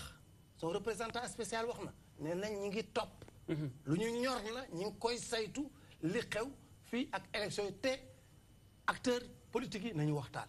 sëñ le khalife général des Tidianes wax na président Macky Sall wax na Sénégal yëpp ne faruma kenn watewuma fenn waaye stabilité Sénégal mi ngi seen loxo waay mi ngi seen loxo yéen waa opposition bi wax naa ko président bi mi ngi ci pouvoir loolu ku mu doyul nga xam ni comme président Abdou Diouf dafa jëloon général Cissé may ma temps parce que da nga jox temps ñi waaw général Cissé daf ko jël jox ko li nga xam ne moom mooy élection yi jël li nga xam ne moom mooy intérieur mu jox ko général Niang ñëpp xam ni ñii faruñoo ak ma Samba faruñoo ak ma Demba président Ablaye Wade di ñëw en 2012 mu jël Cheikh Gueye di haut fonctionnaire indépendant bokkul ci benn parti mu jox ko élection ki Sall ñëw bëgg ñu ki far sama parti yor dossier yi kenn wóoluwu ko ñu organiser ay élection yoo xam moo gën a doy waar ci àdduna waxuma ci Afrique gàcce la Touba di voté 14 heures ñii di voté 16 heures Côte d'Ivoire amul vote parce que dañu jël bulletin yenn yi dëpp ko ay saaku bulletin ay candidat Ablaye kii liste suñu coalition nga koy fekk ci mbedd mi nga wëlbatiku ñëw def fii ay presque ay ordonnance ay juge yoo xam ne dañ leen a yokkal seen ay 3 ans te ñoo nekk ci CREI yii ñoo nekk conseil constitutionnel ñii ñoo nekk cour d'appel nga xam ni c'est des juges couchés nous assumons ça parce que oui nous assumons ça parce que rabat d'arrêt bi ñu def kër yi bi ñu def ci cour suprême chambre criminelle boobu moo indi coow li nga xam ni comité des droits de l'homme dal na ci kaw Sénégal parce que juridiction supérieure bi nga xam ne moo war a attewaat te Karim Wade inscrire ci tibbe ko ci article 39 wëlbatiku article 36 ci boppam yooyu yëpp bu fekkee ni nekk na ñoom ñu bëgg ni kat ñooy tànn candidat yi nga xam ni ñoom ñooy waaw mais xanaa nag débat bi affaire fichier électoral da nga am sa temps affaire fichier électoral la nekk nag itam yow yaa ngi tribunal dama ni fichier électoral ñu ngi ci fichier électoral processus électoral ak fichier électoral mënoo ko détaché bi nga may invité li nga ma wax c'est très clair bien sûr waay processus électoral la ñuy wax fichier baa ngi ci biir waaw fichier baa ngi ci biir fichier instrument dong la débat technique yi muy joxe ay irissé def léegi yooyu man ci sama xalaat du bokkul intéressé citoyen mais jeunes yooyu nga xam ni dañu inscrire depuis 2017 ci même fichier bi muy wax ñu génnee seen tur ci premier fichier bi moo la wax ni bu ñu duggee seen tur génnee ko ak seen risque te bu ñu demee à la DAF jël seen carte d'identité ñu wan def leen ci ginnaaw ne vote pas loolu mooy wax ci intéressé sénégalais yi mais aspect technique yenn yi ak ay article simplement suñ ko soumettrul appliqué ko ci nan lay jur ci élection yi ak lan lay jur ci résultat yi bu boobaa du mën a jëriñ dara c'est important man li nga ma woo ci laa la wuyu li nga toj noonu nga faram-fàcce ko am na solo léegi Badiane moom mais temps bi nag boo non danaa ñëwaat xam première partie équilibré non xam nga première partie bokk na deuxième partie première partie dama la jox nga daal di toj lu bëree bëri ma jox Badiane mu toj lu bëree bëri waaye itam Ndiaga naka noonu deuxième partie nag day am nu nuy doxalee séquence yi paroles yi alors Badiane déggaat nga li mu wax mais bu ñëwee dëgg ci alikalaj ji mooy responsabilité luy tax ba Sénégal amuk dal bi nga dégloo Ndiaga am na lu mu expliqué li nga doon wax ci mbirum L48 toj na que ni moom Ndiaga nee na diggante audit ak contrôle man ci sama bopp man ku ma ni auditeel wala contrôleel leen laaj mën a def pour man benn lay tekki boo defu ñu ni kat parti politique bu ci ne am na sañ-sañ teg bëtam ci fichier bi maanaam càmbar ko contrôle yow nga ni bokkut ak audit ba ci des ñu ni L11 bi dëgg la li mu wax dëgg la waaye da ngeen a bëgg a sukkandiku ci L11 bi rek bi bëgg a jox candidat bi à la élection présidentielle 15 jours avant scrutin bi bañ a jëfandikoo L48 bi nga xam te ne tam dafa jox àq opposition bi Badiane mbaa lii nekkul ni kon responsabilité bi ngeen war a am ci réew mi amuk dal responsabilité bi war a suuxat démocratie bu Sénégal li tax ba askan wi mën a voté ci jàmm da ngeen ko tàmbalee bëgg a jalgati. xam nga Sénégal ñi fi yeefi ne moom xam nañ leen je crois que ça ne date pas d'aujourd'hui ça ne date pas ci du ren voilà ñoo xam ne fitna rek lañ leen mos a xamee même bu ñu nekkee pouvoir itam ñoo nekkoon pouvoir ñoo nekkoon opposition je crois que de ce point de vue affaire bi leer na voilà maintenant je crois que am na d'accord ma ak Ndiaga parce que ci bind article L48 daf ne on droit de contrôle sur la tenue du fichier mooy ni ñu téye fichier bi c'est différent de l'audit parce que quand on dit audit c'est-à-dire tu vas en profondeur ñëpp xam nañ audit li muy tekki ñëpp xam nañ bu ñu envoyé IGE li muy tekki pourtant ministère bu ci nekk am na comment dirais-je inspection buy def l'audit interne organisation boo gis direction boo gis am na système de contrôle interne c'est un contrôle interne c'est différent maintenant de l'audit parce que audit da ngay dem ci biir tu regardes les processus tu regardes tout c'est en profondeur donc du benn ak lii et puis beneen bi mooy ñun dañ créer li ñu doon wooyee cadre comment dirais-je sur le processus comment dirais-je le comité voilà concertation sur le processus électoral cadre de concertation mooy bi ngeen woowoon ambassadeur Seydou Nourou Ba voilà bi mu doon dirigé mais audit bii nii ñu def nii ak terme de référence yi nekk nii mais ci cadre bii la génne ñun ñëpp ñoo toog identifier problème yëpp boo liiree terme de référence yaa ngi nii fii nga xool ñu ne la tous les dysfonctionnements qui ont été notés ñun ñoo toog identifier ne élection yi jóge lii ak lii mooy dysfonctionnement yi biñ ko defee ñu ne ci biir point bi nga xam ne mooy régler affaire audit bi.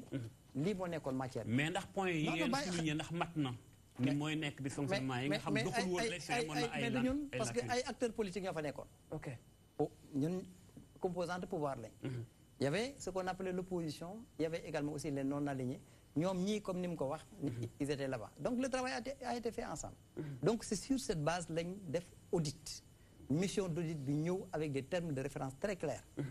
Nous avons le travail. Encore que l'audit, nous avons poussé parce qu'on a les deux termes de référence. Termes de référence, nous avons en profondeur. Donc tout ce qui est comme manquement, comme rëq-rëq ci élection yi wees dañ ko identifier dem non mais wax ne ubbi nañu serveur bi yéen ñi nekk ci dañu seetaan bu leen neexee ngeen bokk ci waxtaan wi Badiane Weye la voilà donc je crois que loolu mooy audit c'est-à-dire l'audit ça va en profondeur mais quand on dit contrôle sur la tenue du fichier mooy maanaam ni ñuy téye fichier bi loolu mooy article L48 parce que en tout cas am na tuuti non je termine xaaral parce que entre maanaam contrôle ak audit c'est-à-dire l'audit c'est un contrôle qui va en profondeur. Su fekkee sémantique bi ngay wax mais dama la ne fondamentalement le simple contrôle est différent de l'audit. Parce que quand on dit l'audit, c'est pour discriminer entre li ñu woowee contrôle ak nga xam ne audit tu vas en profondeur. C'est vrai, quand on va en profondeur, c'est pour contrôler. Moo tax ma ne la IGE xam nga ñëpp dégg nañ ko mais ils font quoi? C'est la même chose que presque inspection yi nekk ci ministère yi c'est la même chose que service contrôle interne yi nekk mais ñoom bu ñu ñëwee ce sont des éléments extérieurs qui demandent toute la documentation pour regarder tous les processus donc c'est beaucoup plus profond loolu laa la bëgg expliquer voilà donc beneen bi mooy donc loolu mooy L48 encore même le ministre de l'Intérieur avait accepté aménager leen benn salle tegal leen fa ay machines pour ñu ñëw def seeni requête ñoom nañu faux fichier fa nekk non là n'est pas la question c'est-à-dire ñoom dañ ne nañ leen tegal fichier DAF bi ministre bi ne leen du ma leen ko tegal parce que su ma leen ko joxee kon jaratul ñuy def parrainage ndax da ngeen di toog copier dugal ci seen i clé dem yokk ci élément bi nga xam ne moo manqué woon xam nga loolu ñëpp dégg nañ ko donc ce qui veut dire que li ñuy wax amul parce que on est prêt à aménager leen salle tegal leen fa ay machine ñu ñëw ak seen i gars yu xereñ def seen i requête pour xam li ñu bëgg xam ci fichier bi mais duñu leen jox fichier carte d'identité bi c'est-à-dire ñoom loolu mooy différent dégg nga leen ñoom ñëpp ils l'ont dit seen patron parti fi mu toll nii ki nekk fii Sénégal dégg ngeen ko Omar Sarr nee na clairement que ñoom dañ leen il faut que ñu jox leen fichier carte d'identité bi ñu xam la fa nekk parce que ñun am nañ ci accès ñoom dañ ci war a am accès encore démb wax naa ko fële ko ci L48 de xanaa seen droit loola non c'est-à-dire lii seen droit mooy ma revenir ci encore que ils ont le droit de poser des questions pour savoir comment est-ce que le fichier a été tenu c'est ça c'est différent de l'audit en profondeur d'accord voilà donc je crois que loolu dafa war a leer beneen bi mooy il parlait de bureau fictif il y a pas de bureau fictif gis nga rapport bii nii de 1000 bureaux fictifs non amul c'est-à-dire ça c'était pendant le référendum ndaw se leen représenté woon maa ngoon foofu kii ma ngoon foofu bi ñu waxee les bureaux fictifs la personne c'est le DAF lui-même qui a pris la parole pour won leen clairement ne li ñuy woowee bureau fictif nekkuloon bureau fictif parce que ba conseil constitutionnel rendre verdict dañ ko corrigé woon c'était des localités yoo xam ne il y avait pas d'élection référendaire foofu beneen bi mooy ñoom dañ ne pour dem nañ jëli registre yi bañ demee Daouda Diallo dafa way c'est différent c'est-à-dire dafa jaxase ñaari époque parce que référendum bi xam nga dañ ne aux candidats ou aux listes de candidats ñoom lañu war a jox la clé dafa leen version papier dans un premier temps Daouda Diallo dafa leen bañoon a jox clé USB mooy mujj gi il avait accepté de leur donner la clé d'accord am na sàng lu mu wax la leen loo xam te ni bëgg naa nga ñëw ci mais bàyyi ma expliquer lii parce que il a dit tax wax na ko il a dit oui voilà weddi nga ni dafa jaawale non parce que en réalité le référendum bi ñoom ils n'ont pas droit au registre parce que référendum bi du élection candidat en 2017 je parle sous le contrôle de la Sénat ci boppam moo leen jox clé bi jox leen les copies wax nañu ko biñ demee biñ ko doon wéddi donc je crois que moom ci boppam il se perd ci repère beneen bi mooy parce que li tax ma doon ko coupé parce que nekkuñ fii ci procès di wax ay affaires yi procès ay rabat d'arrêt nangam sangam donc vraiment c'était ça le problème mais amuma problème pour mu développer sur la matière électorale léegi am na lu wax sàng loo bëgg nga tontu bala ñuy sori monsieur Badiane nga baal ma mooy par rapport ak li xew Touba mu ni kuy organiser ay élections ñii nekkuñ ci fichier bi ñee ñu leen yéen du ngeen mën a voter kenn am droit de vote ñee ñu xañ leen organisation élection aw ci yoon ba mu jàpp ni plus de 300 000 ci ay nit yoo xam voté wuñu mu expliqué exemple Côte d'Ivoire ndax nekkul ni yooyu jëfin moo tax ba wóolonte mën ta am ci diggante yenn opposition bi bu fekkente ni am na ci fin dëgmal doon maanaam virage boo xamante ni bii réew yu bari ci Afrique fa lañ jaaree maaxalay taalib lu nu war a ndax waru ñëw dellu si waat mbir yi ba dal am ci Sénégal mënuñu am problème boobu parce que nee naa la coow yi ci buntu pinditeen bi gars yi amul baag la c'est-à-dire ñoom lii seen problème mooy dañ fi jógee bu yàggul jàpp ne dañ war a dellusiwaat par force te ki fi nekk dañ ko xeeb parce que ci ñoom la nekkoon ñu doon ko dàq doon ko sonal ba tey jii nii yàlla fal ko parce que yàlla ay fale loolu lañ gëm léegi li mu joxe ne 1 million de cartes c'est 1,021,502 cartes on a dit nombre total de cartes disponibles non distribuées avant le jour du vote c'était 1,021,505 mais lii xam nga lu ko atténuer décision constitutionnelle bañ jëloon bi président jëloon pour demander conseil constitutionnel est-ce que on peut permettre aux gens de voter ak seen ancienne carte yi ñu doon voté ak ñi am récépissé également aussi ñu voté xam nga ils n'étaient pas d'accord c'est que veut dire que ñoom bëgguñu woon sax maintenant que le nombre d'électeurs augmente donc loolu boo ko dindee ci nombre bi di ci des lu tuuti la et les statistiques sont là d'accord les statistiques sont là donc nekkatul ay 1 million nangam li muy expliquer Touba mais Touba ay intempéries la c'est-à-dire tant que ñu ngi voté en période d'hivernage kenn mënul fexe kenn mënul gérer loolu parce que il y a des facteurs aléatoires yoo xam ne maîtriser wuñu ko encore ngelaw li amoon. baal ma jël mbokk mu nekk en ligne nga yeggale parce que ñoom itam ci leen bokk ah mbokk mi salaamaaleykum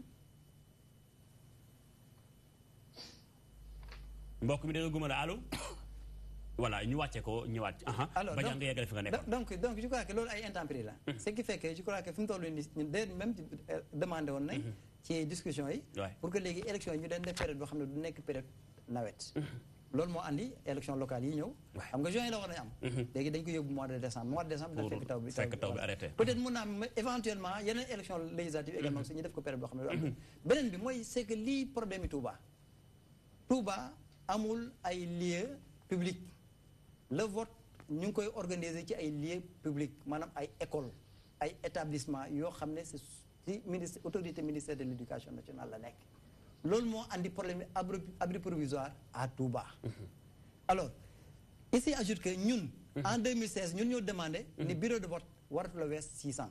les bureaux de vote étaient à 900 personnes 900 électeurs. D'accord. Donc comme léegi ñun voilà comme léegi ñun on a dit que léegi classe politique bi yëpp yaakaar nga fa woon on a dit que bureau de vote su jëlee 900 vote bi dafay yéex parce que kenn ku ci nekk boo naree voté avec la simulation ñu defoon c'est-à-dire dafay dépasser donc le nombre normal on a dit 600 ce qui veut dire que s'il y avait pratiquement 20 bureaux de vote dañuy générer presque jusqu'au tiers parce que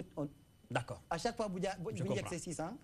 dañuy générer donc voilà de nouveaux bureaux de vote ok non j'ai pas encore fini parce que nañu wax léegi ci yow parce que xam nga bi ñu koy arrêté gis nga waaw mais bul def noonu mais gisuma dafa wax bu mag buur la mag buur la dafa wax bu giir non léegi daaneel ci benn point ma dem ci njaga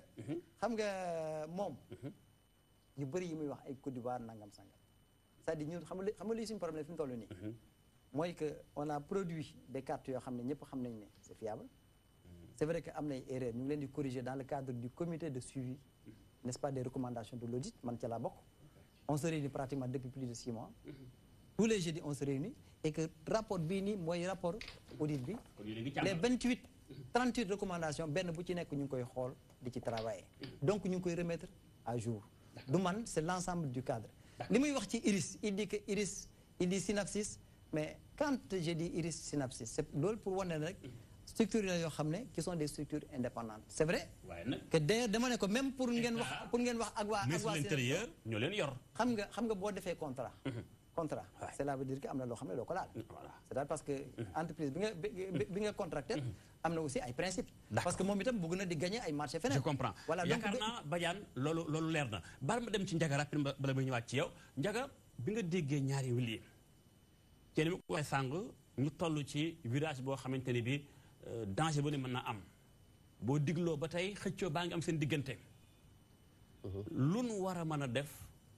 pour dal am ci réew mi bu nu xoolee Afrique élection réew mi fi yëngu élection moo ko yëngal boo digloo Pape Serre mi ngi campé ci position ni mbir mi leerut lënt am na ci nga déglu Ibrahima Badiane mu lay wax ñoom ñi ngi leeral loolu lépp nag askan wi ñoom des fois ñoo ci paye les pots cassés yow en tant qu'expert électoral instant bi béy wéy na mbuus ngir maanaam mën a càmbar mbir yi ngir mën a sauver élection yi ba lépp leer wala njaw des na nga xam ne ba léegi pour mbir yi mën a tegu ci jàmm. non je pense que tey Sénégal fi mu toll donte élection yi ñetti weer moo ci des mais yaakaar naa ni mën nañ dem tax ba mu des une semaine ñu jël ay mesures jël ay décisions. yoo xam ni dina tax dal am. maanaam jiixi jaaxa yi ak suspicion yi nga xam ni nit ñi am nañ ko acteurs yi am nañ ko. ñu mën a dalal seen xel. je pense que loolu du lu bees. nan la war a demee loolu sànq rek maa ngi wax xam nga su ñuy fàttaliku. 2000 déjà bi opposition bi kuréeloo def ay marche ci cadre FRTE ci la ñu am accord président Abdou Diouf mu accepté ñu def audit bi. donc audit bi daanaka bi élection yi desee weer lañ ko def donte tax bi ñu ko defee am na ñoo xam ni seen xel amuñu woon trop ci confiance su fichier bi ci fiabilité fichier bi. mais au moins loolu am na dal goo xam ne def na ko ba la suite gis nañ ko après alternance dafa am. suñu xoolee 2007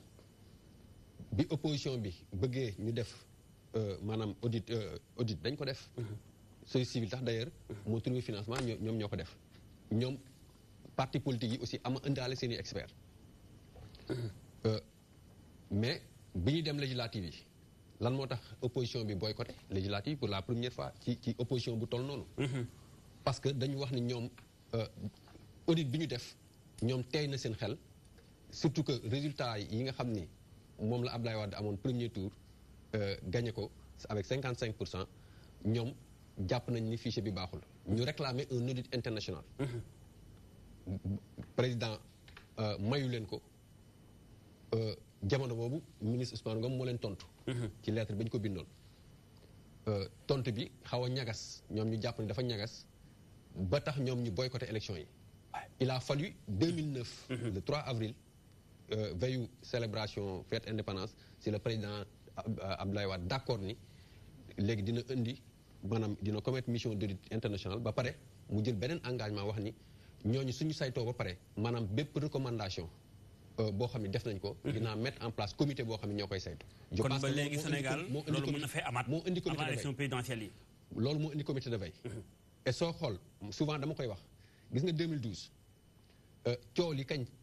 ci fi mu nekkoon mooy est-ce que Wade président Wade am na sañ-sañu am ñetteelu mandat ou pas mais jamono boobu soo xoolee. c'était très rare nga dégg acteurs politiques yi.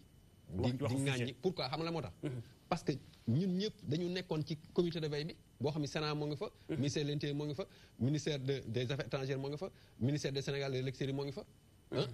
parti politique nekk fa société civile si boo xam si décret moo ko jiite. de sorte que man souvent dama koy fàttali. mais combien de fois la ñu def ay missions dans tous les départements du pays. di visiter les commissions rencontrer les commissions administratives yi ba ci d'ailleurs les pays de l'extérieur. on est parti. France fu ne man dem naa Amérique Canada loolu lépp à la charge de l'État pour ñu superviser processus bi nga xam ne su ñu demee fenn gis problème. yow doo jàpp ndax ni léegi da ngay ŋaañi da nga naan ah man kat du si membre du comité de veille. nga woote ni nañu corriger. waaw parce que ñun ñëpp on se retrouver ensemble. voilà maintenant nag loolu. mënoon na am su fekkoon ni bi ñu jógee ci élection législative yi. waxtaan nañ malheureusement nag à la décharge maintenant. de ñi nga xam ne jël nañ initiative ñu woote xëy na opposition bi dañoo jàppoon ni ñoom ponk yi nga xam ne moom lañ bëggoon ñu wax ko duñ ko jël en charge. jàppoon nañ ni aussi xëy na peut-être duñu dem bay def audit. je l'avoue parce que wax dëgg yàlla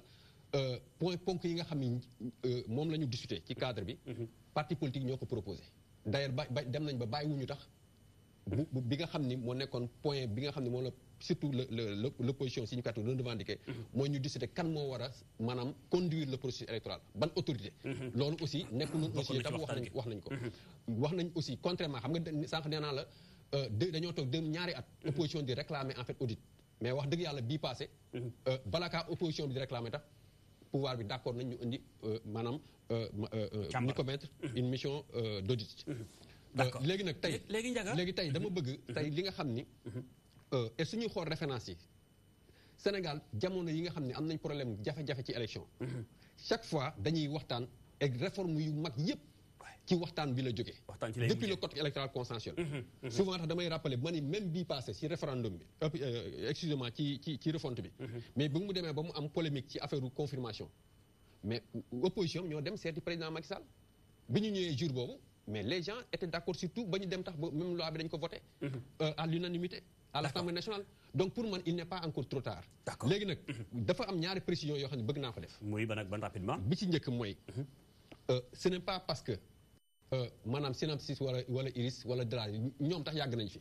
que ñoom peut-être moom la état bi jël que nga bëgg ni maintenant état bi gérewul fichier bi la responsabilité de la gestion du fichier électoral revient au ministère de l'Intérieur tey suñu loi électorale fi mu toll ce n'est pas parce que yow da nga jël ingénieur bi nga jël plombier bi mu defal la sa kër que moom sa kër yow yaa moom sa kër loolu il faut que ça soit très clair deuxième précision aussi mooy l'audit de 2018 maanaam ampleur bi mu am je pense que bi nga xam ne moom la ñu defoon 2011 moo ko ëpp parce que l'audit de 2011 encore une fois portait non pas seulement sur le fichier mais c'était un audit qui portait sur tout le processus y compris le fichier et d'ailleurs même soo xoolee temps bi nga xam ne tax moom la audit bi un mois rek la def donc pour dire simplement que quand même audit bële moo gën a am doole bon beneen précision bi je pense que doyen Ibrahima si wax na ko moo si wax nangu na ni audit en fait maanaam contrôle la approfondi donc je pense que sur ce plan là c'est assez clair donc encore une fois je pense que tey il faut que ñu Sénégal tey fi ñu toll man problème yi ñuy wax ne ay triple fichier sans fichier man loolu góoma ko c'est-à-dire que tey Sénégal gëm nga ni benn ma fi am xam nga la moo la koy wan fichier bi bañ ko defee 2005 maanaam mu am biométrie ñu jël say empreinte électeur bi mënul nekk ñaari yoon ci fichier bi et d'ailleurs su ngeen xoolee mais fichier boobu moom la ñu alternance amee 2012 donc pour dire simplement que na am téeméeri fichier jour élection yi benn fichier mooy am parce que bureau de vote boo dugg day am liste de électeurs yi te liste boobu moom la parti politique bi di yore moom la Sénat di yore et d'ailleurs xam kan moo leen may sañ-sañ bi article L11 boobu moo ni fukki fan avant élection bi dañ ko jox candidat yi il est vrai maintenant que dañu évoluer fichier numérique la ñu doon jox il a fallu que à partir de 2011 ñu gis ni puisque en 2009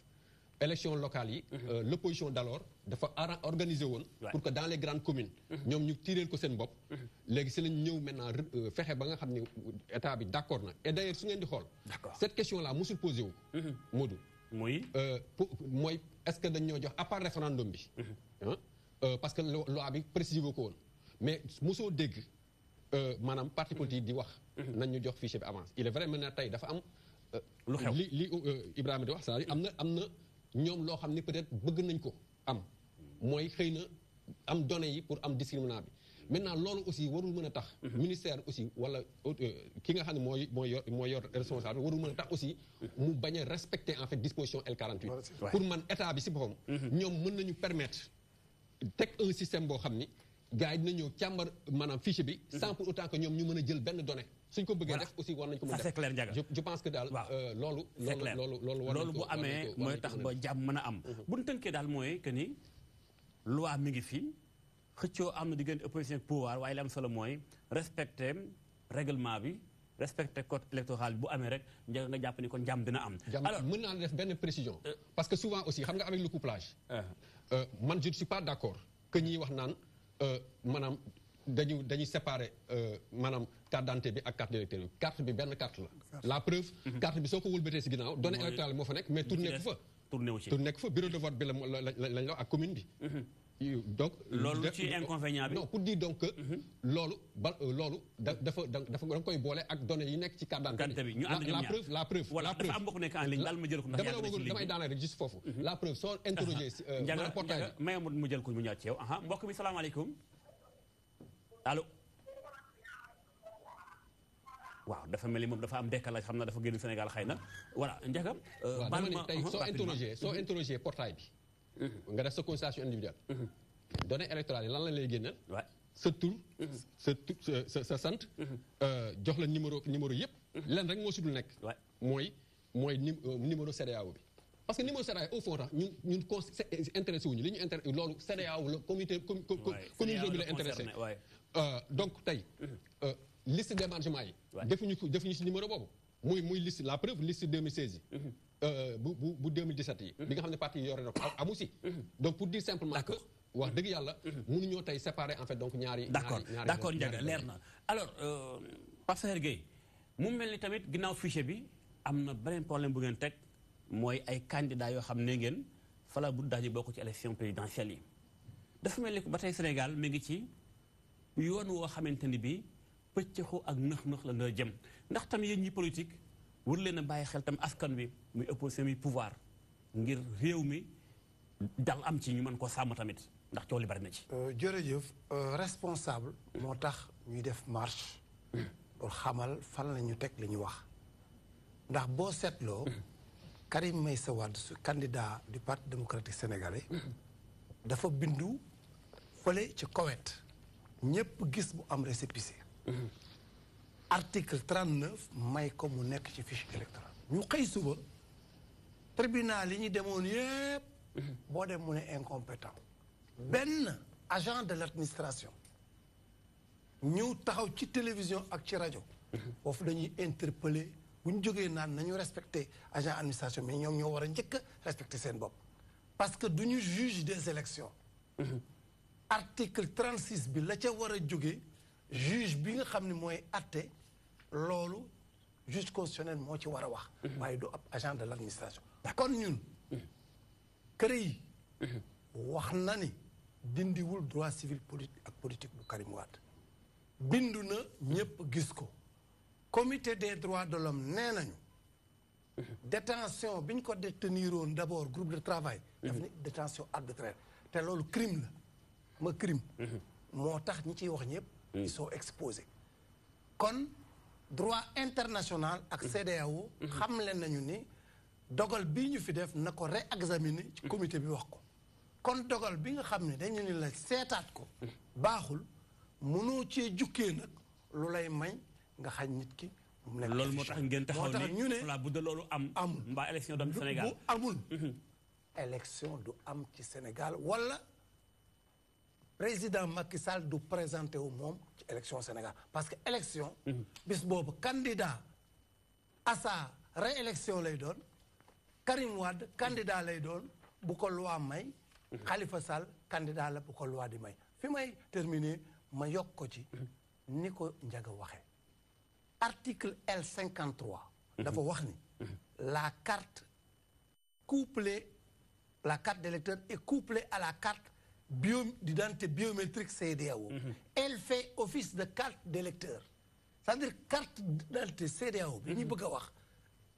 laajal kenn ana carte d'identité CEDEAO mu jox la ko nga ni ko ana carte électeur mënul nekk ndax benn bi la kon comme benn bi la moom it am na benn jaxase bu mu ciy dugal ci affaire audit ñun dañu ni pour le moment nos experts dafa am 2 revendications. D'accord nos experts nañ am accès d'abord def contrôle bi càmbar xool mais dañ amaan beneen doléance nag mooy defaat beneen audit boo xam ni comme ni ñu toogee ñoom parce que Ndiaga wax na ko opposition significative bokkul ci consensus nga bëgg a doxal ay élection jël espèce waaw nañ leen de demu leen dama ni non waxuma la tax ñu dem wax naa ko waaw mën nañ ci ànd mën nañ ci bañ a ànd d'accord ki la woo bu fekkee ni yow wóor nañ la bu organiser da ngay ñàkk parce que du ko jaarale yoon te ngay xeex ni moom waru fee toog su lay woo ci processus boo ko wuyoo ñi ngay waxal ne wooteel leen ma duñu la naw d'accord d'accord Guèye d'accord alors baal ma jox Badiane en terminer pour terminer rek fàttali ne commission de distribution yi parce que fii du affaire technique fii li ñuy wax mooy sénégalais yi ñàkk a jox seen carte bi lan moo ko indi ak carte yi ñuy jot moo jaxasoo lan moo ko indi xam nga commission de distribution parti politique yi dañ ci war a nekk Sénat daf ci war a nekk décennat daf ci war a nekk parce que couplage bii ñu def bu leen arrangé dañu naan ñi ngi joxe ay carte d'identité fii ne boo demee ñay joxe fi mu ne carte électeurs yi mooy carte d'identité yi ay agent du ministère lay doon yoo xam ni autorité administrative moo koy délégué boo demee ci ambassade yi consul bi wala ambassade moo jël délégué ko waa décennat fekke wuñ muy Italie muy France muy partout dans le monde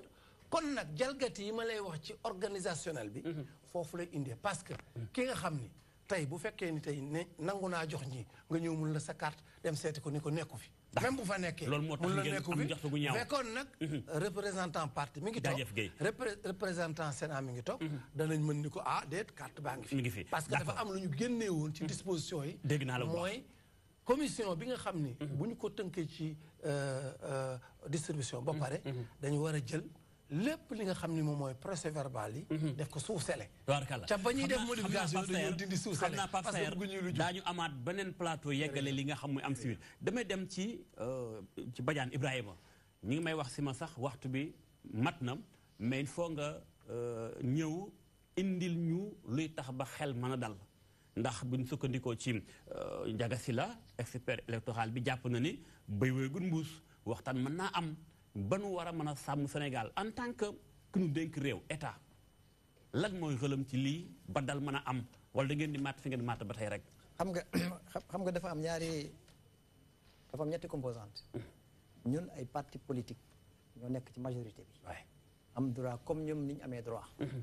am ñeneen ñoo xam ne dañ tuddee seen bopp les non alignés am nekk ay sénégalais comme ñun am droit. ci ñun di ñu am droit. donc dafa am débat bu am entre acteurs politiques. ba pare am maintenant nag demande bu ñu formuler vis-à-vis de l'État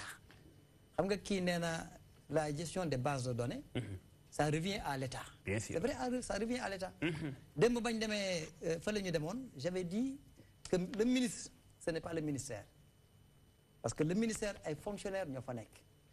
ku ñëw da ngay sa walis ngay andi booy dem nga gàdduwaat sa walis dem sa yoon mais ñoom fa la ñuy toog sooy xool ñiy gérer élection yi mooy ka nekk daaf depuis temps yi Senghor jusqu'à présent mu ngi fi ki nekk DG moo fi nekkoon Abdou Diouf nekk fi Abdoulaye Wade nekkaat fi léegi ay commissaire lañ seen milieu naturel c'est le ministère de l'Intérieur donc kenn mënu leen fa jëlee ñoom ñooy organiser yooyu donc je crois que il faudrait d'abord que ñun ñu xam ne acteur politique xam ne le ministre amul benn pouvoir mënul dara parce que kon daal na fi jóge ñàkk fi jóge amul solo. amul solo donte 2012 parce que en réalité. donte 2012 doon ngeen sàkku tam président Wade def lu ni mel. xam nga boo dégloo li Macky Sall wax ay poste d'ailleurs ñu ngi koy diffuser ñoom. c'est-à-dire il avait dit que Cheikh Gueye ak Ousmane Ngom c'est la même chose parce que le ministre plein c'est Ousmane Ngom. parce que mooy loolu mooy cas bi encore parce que beneen bi mooy élection mënoo ko def Sénégal changer gouverneur yi changer préfet yi. l'administration territoriale moo yor élection yi. d'accord donc ñooñu xam nga kenn mënu leen changer. beneen bi mooy ministre mais moo gën a mën a neex a contrôler que le fonctionnaire parce que il siège en conseil des ministres. président mën na ko recevoir wax ak moom. mais pour confidentialité am na loo xam ne du ko mës a wax. non léegi Ibrahima. oui mais non c'est que je crois qu'ils ont énuméré un certain nombre de choses. bari na loolu daal moom ci xam naa yëpp doo ci mën a tontu. non non ci tontu dama koy effleurer rapidement. dama koy effleurer rek xam nga wax na ne am na ñoo xam ne inscrire nañ dañ ci bind ne peut pas voter parce que inscription sur le fichier ce n'est possible que pendant les révisions soit ordinaire ou bien exceptionnelle diggante bi boo ci demee outil carte d'identité rek ngay am parce que ci commissariat lañ koy defee inscription sur le fichier kenn du ko defee ci commissariat ci commission administrative lañ koy defee beneen bi mooy nañ comprendre ne carte d'identité yii carte d'élect dañ ko couplé données de base yi ci carte d'identité lay jógee ñu complété ko par les données électorales loolu moo tax ñu am ñaari fichier fichier DAF bi moo yore carte d'identité loolu la ñu woowee la base mère fichier bi nga xam ne mu ngi direction générale des élections moom la ñu woowee la base fille la base fille ça comprend tous les électeurs yi am bi nga xam ne à partir de 18 ans lañ maa ñu war a am 18 ans le jour du scrutin d'accord léegi dama bëggoon rek benn question nga tontu ko ñu dojaale ko te mooy ndax waxtaan bi Ndiaga wax sàng ne mën naa am benn boo ko yaakaar day wër campé fi mu nekk position bi wala da ngeen mën a dem baat ngir yërëm askan yi nga jàmm am dal am manifestation yëpp mën a dakk ngeen soppi doxalin waxtaan gu yaatu mën a am ngir jeexal xam nga dañ nekk ci cadre boo xam ne ñoom lañ taxaw fële di bàkku c'est-à-dire nañ xam ne ni ñu amee droit ñun noonu la ñu amee droit mais su fekkee ne pare nañ pour waxtaan mais on est des Sénégalais et que lépp lu ñuy def c'est pour le Sénégal c'est cadre boobu lañ mettre en place ce qu'on appelle le comité de suivi des recommandations de l'audit. C'est loolu mi ngi wéy liggéeyam pour le Sénégal. Voilà. On travaille pour la postérité. dama leen di gërëm bu baax dama leen di gërëm bu baax. sinon maa leen di gërëm vraiment gërëm nañu bu baax ñu ngi jégalu nag ni mu demee gërëm bu baax tamit Pape Sayer Gueye nekk loon fi waa PDS gërëm bu baax tam Ndiaga Sylla ak moom xam-xam beek macha allah disponibilité bi. mais fàtte naa ko tontu parce que l'audit de 2018 dañu am suivi moo gën a approfondir l'audit de 2000 parce que merci beaucoup ce qu'il dit le processus fii ay étapes la. voilà bu fi indiwaat la